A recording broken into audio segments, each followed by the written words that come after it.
बिस्मिल्लाहिर्रहमानिर्रहीम। अस्सलाम वालेकुम डियर स्टूडेंट्स, मैं हूं आपका बायोलॉजी इंस्ट्रक्टर उबैदुर रहमान बेग। हमने कल जो एसएलओ स्टार्ट किया था वो था डिस्टिंग्विश करें, फर्क करें between tissues, organs and organ systems with examples from animals and plants. हमने एनिमल्स और प्लांट्स से एग्जांपल्स लेते हुए टिश्यूज में, ऑर्गन्स में और ऑर्गन सिस्टम्स में फर्क करना सीखना है। इससे पहले हम सेल पढ़ चुके हैं। मैंने आपको बताया था जब भी सेल्स मिलते हैं और मिलके ये कोई कॉमन फंक्शन परफॉर्म करते हैं तो आप इस ग्रुप ऑफ सेल को टिश्यूज बोलते हो। अब हमने प्लांट्स और एनिमल्स में जब टिश्यूज पढ़ने हैं तो एनिमल्स के अंदर 4 तरह के टिश्यूज होते हैं, जिनमें से कल हम फर्स्ट टिश्यू जो है एपिथेलियल टिश्यू, इसे डिटेल से पढ़ चुके हैं। एपिथेलियल टिश्यूज मैंने आपको बताया था जब आप इन्हें क्लासिफाई करते हो तो आपके पास 2 तरीके हैं क्लासिफाई करने के।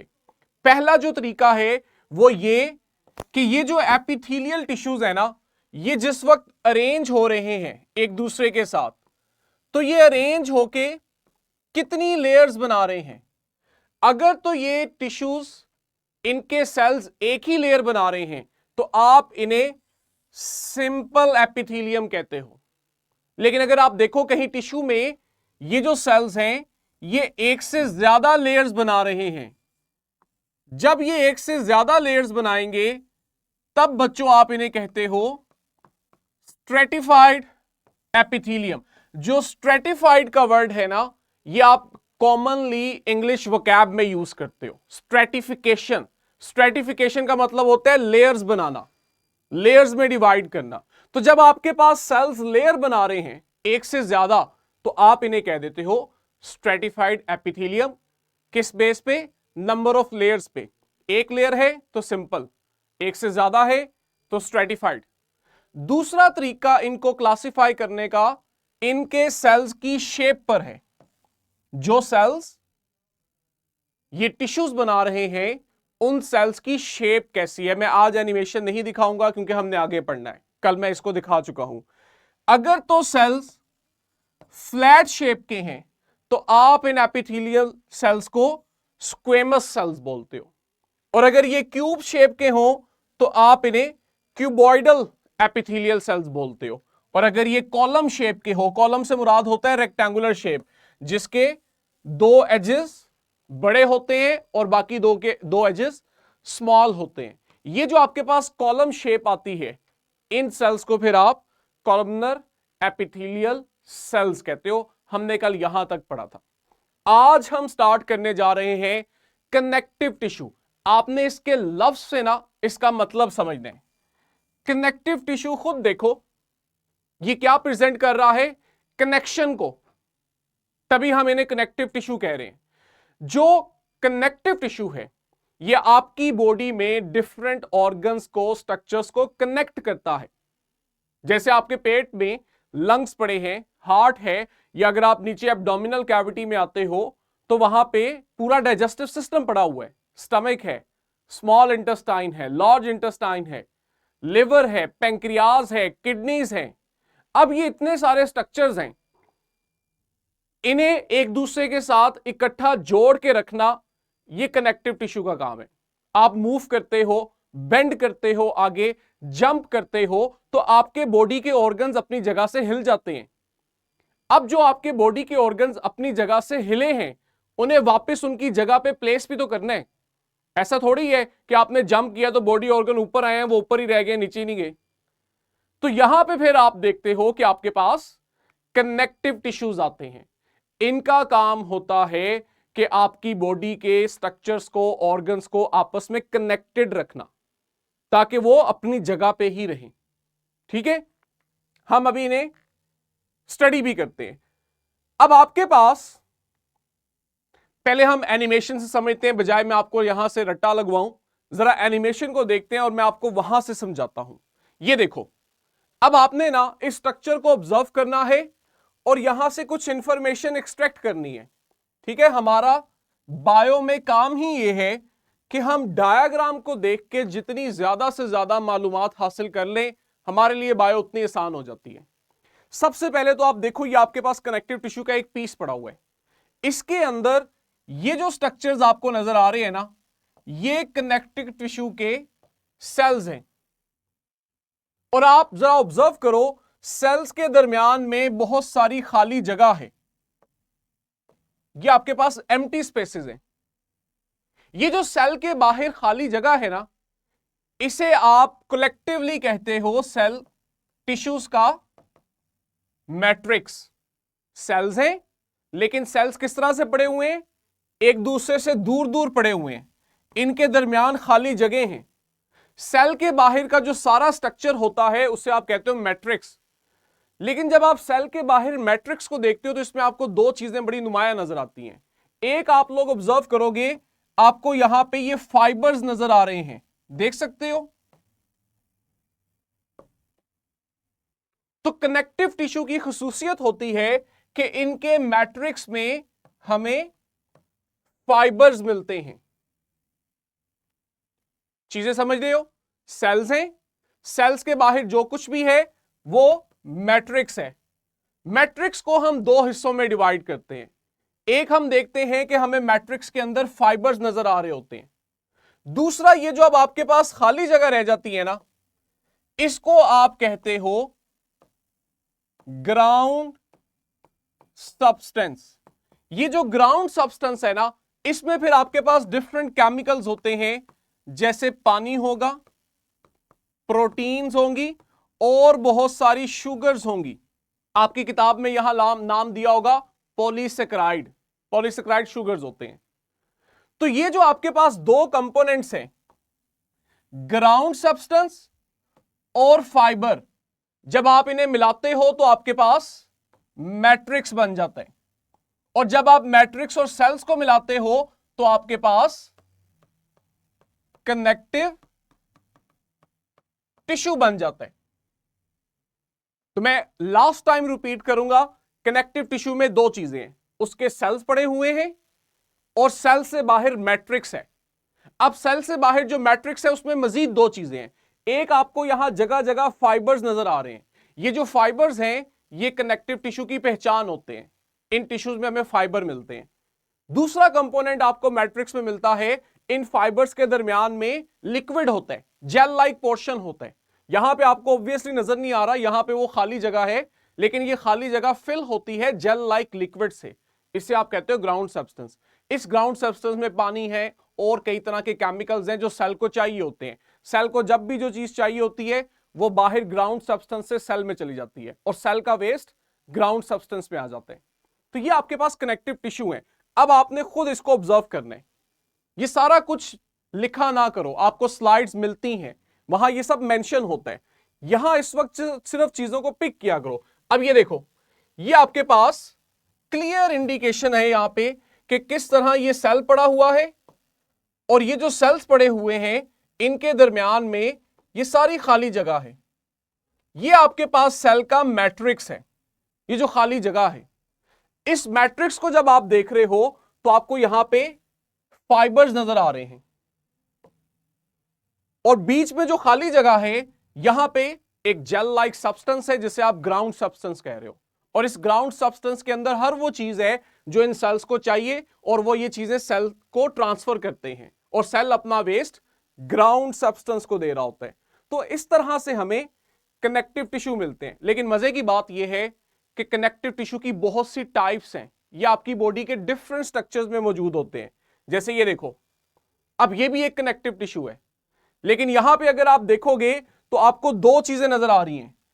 एक, आपको सेल्स नजर आ रहे हैं और दूसरा, आपको इन सेल्स के दरमियान फाइबर नजर आ रहे हैं। ये जो स्ट्रक्चर है ना, जहां पे सेल्स बिल्कुल साथ साथ जुड़े हुए हैं और उनके दरमियान में फाइबर्स हैं, ये आपकी बॉडी के टेंडन बनाते हैं। किसी बच्चे को पता है टेंडन क्या होता है? Any guess what is tendon? हमारे जो मसल्स हैं, ध्यान से सुनो, हमारे जो मसल्स हैं, बच्चों टीचर से नहीं खुद से, ठीक है, टीचर्स भी बता देते हैं, आप बोल देते हो, कोशिश की खुद से बताए।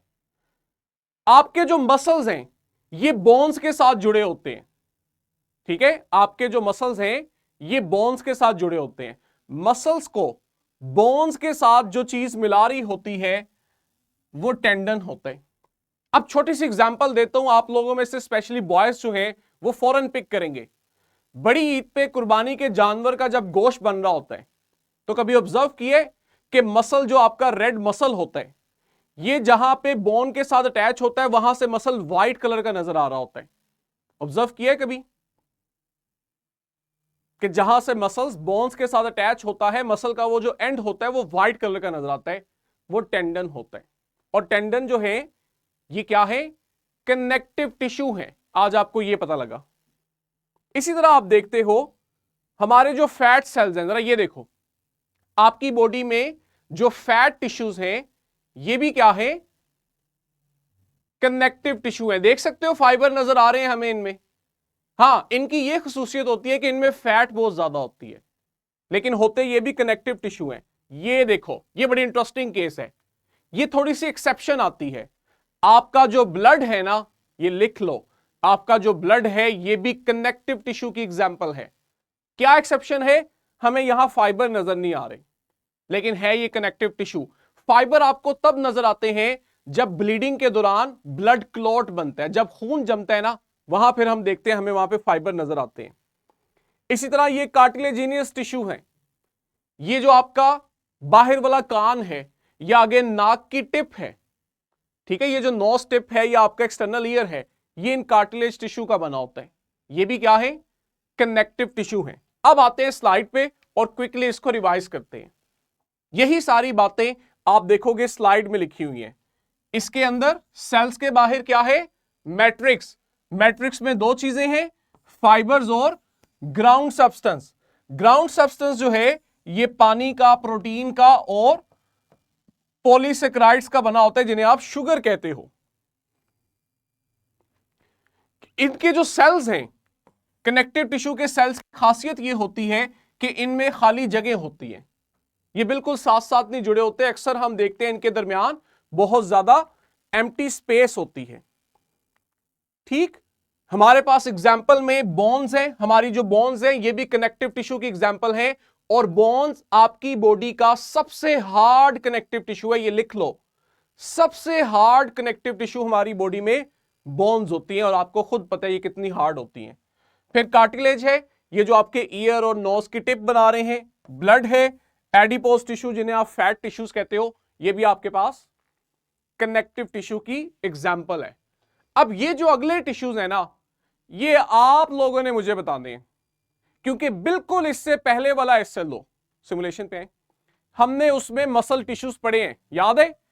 हमने कहा था 3 तरह के मसल सेल्स थे, ठीक? तो हमने चूंकि मसल टिश्यू पढ़ने हैं, तो मसल टिश्यू के अंदर जो 3 तरह के सेल्स हैं वो आप ऑलरेडी पढ़ चुके हो। मसल सेल्स में कौन कौन से 3 सेल्स थे, किसको याद है? ये आप लोगों ने मुझे बताना है, पढ़ी हुई चीजें मैं नहीं बार बार बताऊंगा। द नॉलेज स्कूल, जी बच्चों, कितनी तरह के मसल टिश्यू या मसल सेल्स थे? माइक लेके, आपका जो माइक है वो अभी अनम्यूट नहीं है, खुद को अनम्यूट करो। सर कौन कौन से? 3 तरह के थे, कार्डिक मसल, स्मूथ मसल और स्केलेटन। वेरी गुड, शाबाश। अब लिटिल स्टार्स वाले मुझे बताएंगे कि जो स्मूथ मसल्स थे इनका क्या काम था, कुछ याद है? लिटिल स्टार्स से स्मूथ मसल्स वाले जो सेल्स या टिश्यूज थे वो क्या कर रहे थे आपकी बॉडी में? यहां से देख लें, ये देखो, कुछ याद है? मैंने बताया था स्पिंडल शेप के थे। अगर थोड़ा सा याद हो कि इनके जो किनारे होते हैं वो बारीक होते हैं, लेकिन सेंटर से ये थिक होते हैं। तो ये जो आपके पास स्पिंडल शेप का सेल है ये आपका स्मूथ मसल सेल है। लिटिल स्टार्स वाले खुद को अनम्यूट करें, यहां से भी देख लो अगर करना है तो। क्या फंक्शन है इनका? एनर्जी मूवमेंट शो करते हैं। Very good. जो इनवॉलेंट्री, अच्छा, इस दौरान जब मैं क्वेश्चन कर रहा होता हूं तो क्लास टीचर्स जो हैं वो अपनी क्लास के बच्चों से ये आंसर लिया करें, ठीक है। मैं अगर बारी बारी सबकी पार्टिसिपेशन करूंगा तो हमारा टाइम कम पड़ जाता है।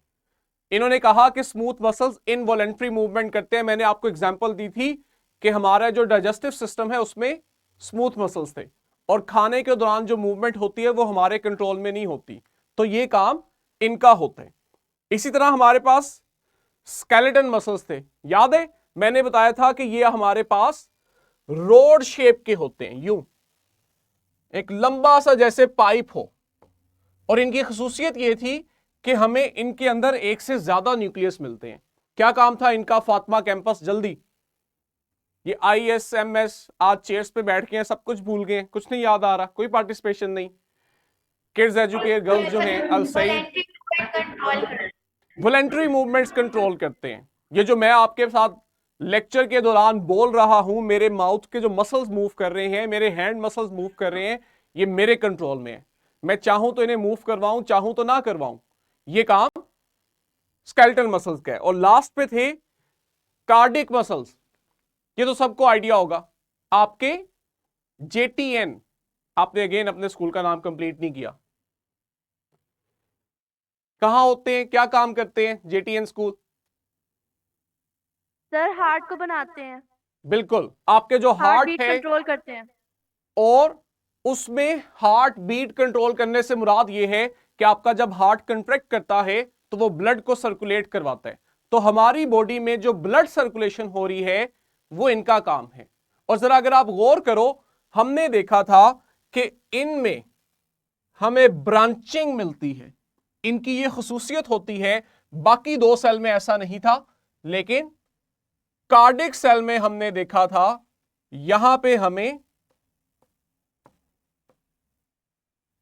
इन सेल्स में ब्रांचिंग मिल रही थी।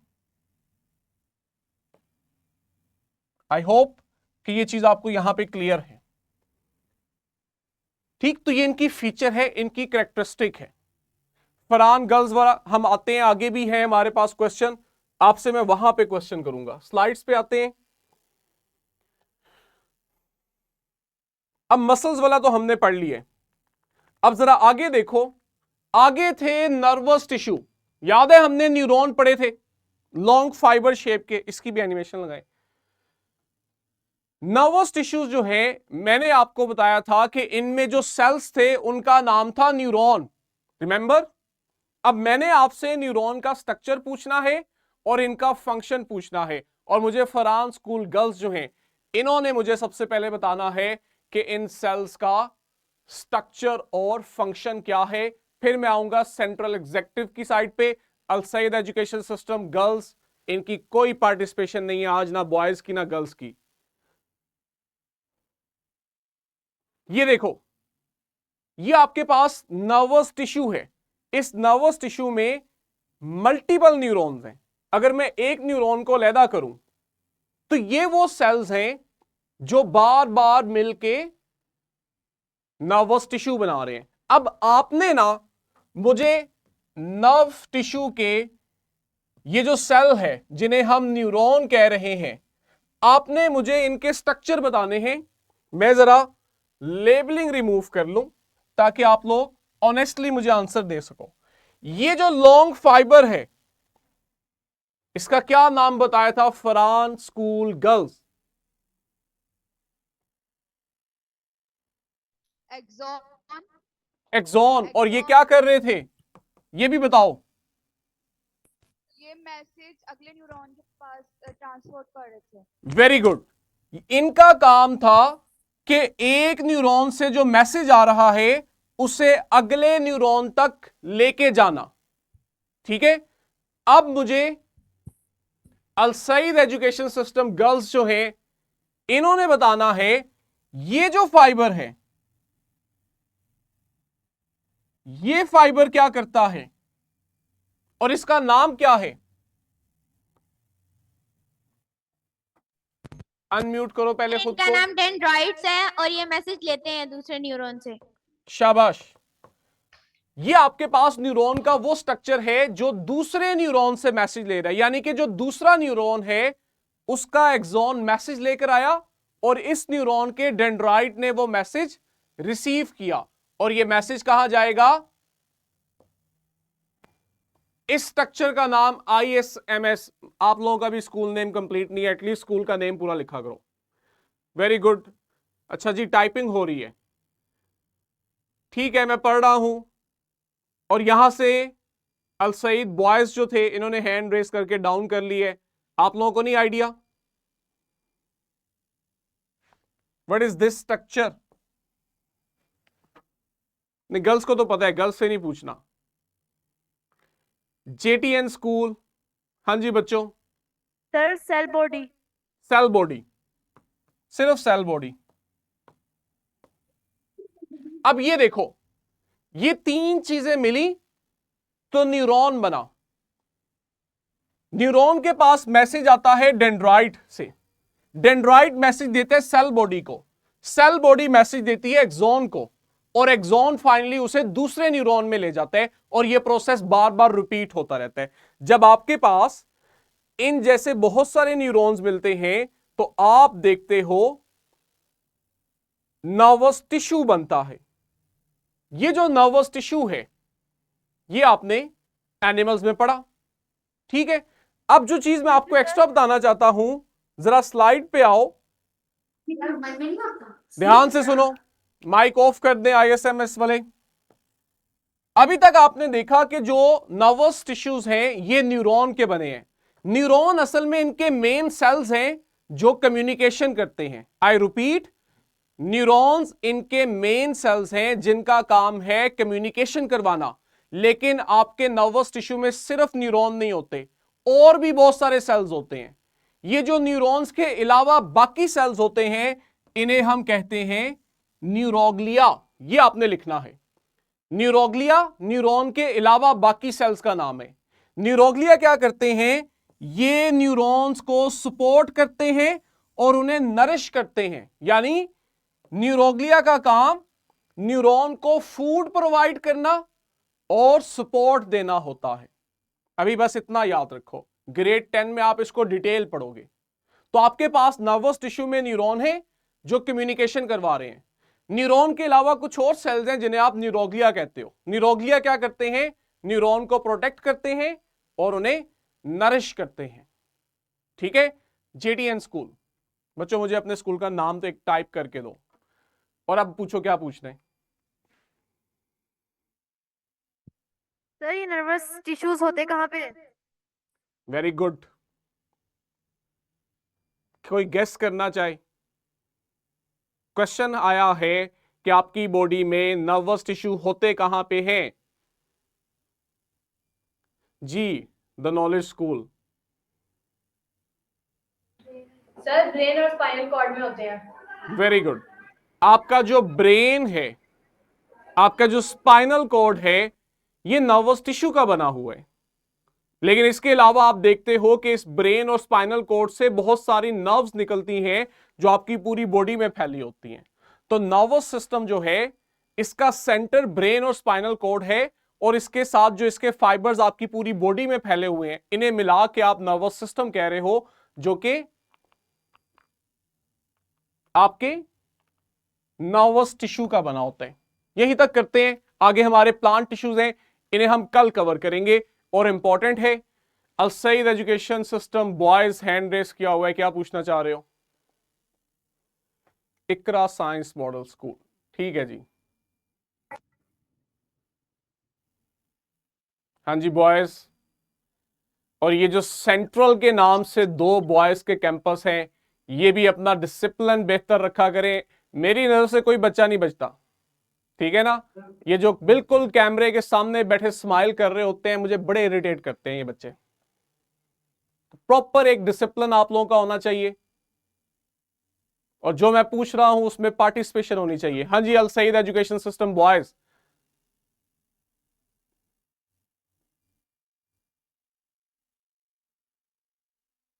चलो पूछो।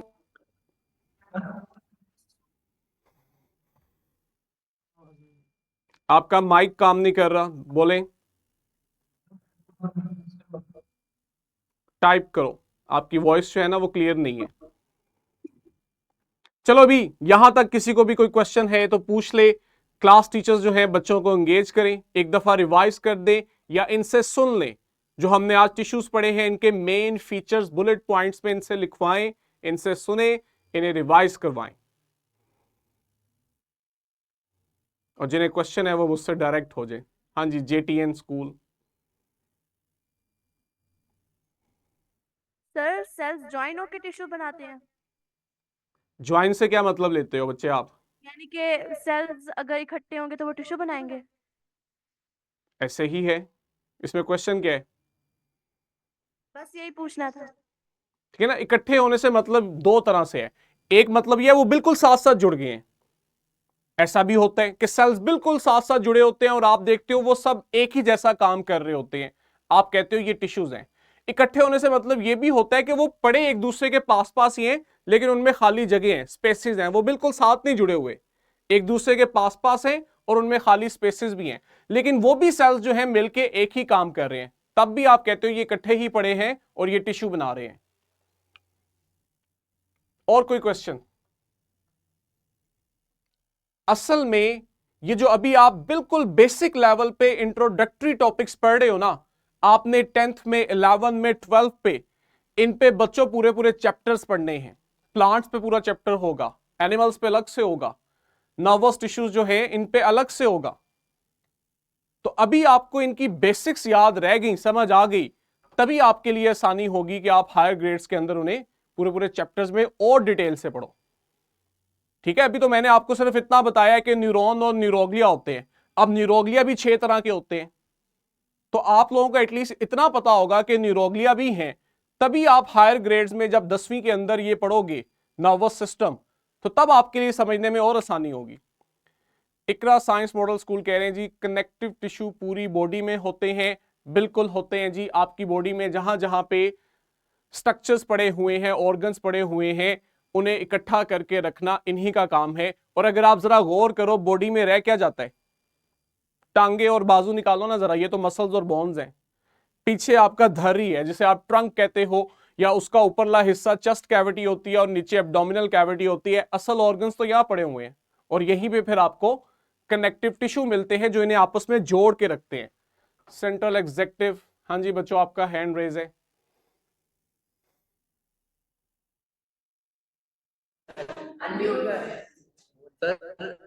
कनेक्टिव टिश्यू एक दफा फिर से समझा दें। क्या टिपिकली मुझसे पूछो, क्या बात समझ नहीं आई कनेक्टिव टिश्यू की? क्या समझ आया है और क्या समझ नहीं आया? सर वो ना उनमें थोड़ा समझा तो समझ नहीं आया। एक मिनट सर, बुक सर से ना ये जो देखो, स्लाइड से इनके देखो। सेल हैं और जो आपने समझाया था ये गोल छोटे छोटे से जो हैं और इनमें जो अलग क्लास टीचर अगर हैं तो उनसे भी कम्युनिकेट करो। अब ये देखो आपके पास ना जो कनेक्टिव टिश्यू है, आप देखोगे एक तो ऑब्वियस सी चीज है कि यहां सेल्स पड़े हुए हैं, ठीक है। अब सेल के बाहर वाली जो जगह है ना, वहां जो चीज पड़ी है उससे आप कह रहे हो ये मैट्रिक्स है, ठीक है। सेल्स है और सेल के बाहर है मैट्रिक्स। मैट्रिक्स में फिर दो चीजें हैं, एक आपको यहां फाइबर्स मिलेंगे और दूसरा आप देखोगे यहां पे एक लिक्विड जेल लाइक स्ट्रक्चर होगा जिसे आप ग्राउंड सब्सटेंस कहते हो। जेल फाइबर तो ऑब्वियस है ना, हमें नजर आ रहे हैं। ये जो ग्राउंड सब्सटेंस है ना, इसमें फिर आप देखते हो इसमें मुख्तलिफ केमिकल्स हैं, पानी है, प्रोटीन्स हैं, शुगर है। तो वो जो जेल लाइक स्ट्रक्चर है ग्राउंड सब्सटेंस, इसको जब आप फाइबर्स के साथ मिलाओगे तो आप इसे मैट्रिक्स बोलोगे, और मैट्रिक्स के साथ जब आप सेल्स मिला दोगे तो आप इसे कनेक्टिव टिश्यू बोलोगे। हमारे लेक्चर की क्या खास बात है, वीडियो रिकॉर्ड होती है, आपके पास यूट्यूब पे चेस एकेडमी के चैनल पे ऑल द टाइम अवेलेबल होती है। आप लोग जहां पे क्लास में कोई पॉइंट पिक ना कर सको, आराम से घर जाओ, वीडियो को दोबारा लगाओ और वहां से प्ले करके उस कंसेप्ट को समझ लो। फिर भी ना समझ आए, वीडियो के कमेंट्स में क्वेश्चन करो मुझसे, नहीं तो अगले दिन आके कर लो, ठीक है। हमारे लेक्चर का टाइम हो गया। आई होप आपके लिए लेक्चर मुफीद रहा होगा। 20 मिनट की बच्चों ब्रेक है, फिर इंग्लिश का लेक्चर होगा। अल्लाह हाफिज।